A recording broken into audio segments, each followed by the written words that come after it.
Sebagai upaya mendisiplinkan sama cegah pelanggaran hukum yang dilakukan prajurit, TNI mulai dari Angkatan Darat, Laut, sama Udara gelar operasi penegakan ketertiban atau Gaktip Sambo Justisi. Juru operasi ini TNI juga melibatkan Polri.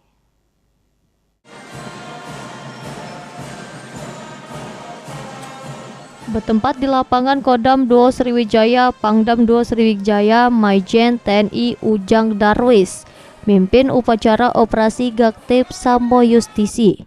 Operasi Gaktip Sambo Justisi yang digelar tahun ini fokus utamanya ialah ningkat kepatuhan hukum sama profesional prajurit TNI, baik itu Angkatan Darat, Laut maupun Udara. Berdasarkan data tahun ini, liwat jumlah pelanggaran yang dilakukan oleh prajurit TNI alami penurunan dibandingkan tahun sebelumnya. Oleh karenanya, Pangdam berharap supaya tahun ini prajurit TNI lebih taat hukum lagi sama tidak ngelakukan pelanggaran.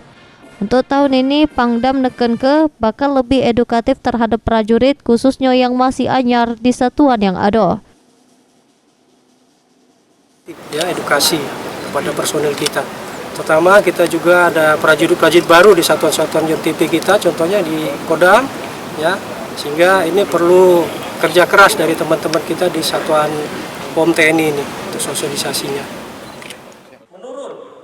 Pangdam ngeyakin anggota yang ada di jero satuan polisi militer bakal nerapkan sanksi hukuman bagi prajurit melanggar sesuai aturan yang berlaku. Tim Liputan, PAL TV.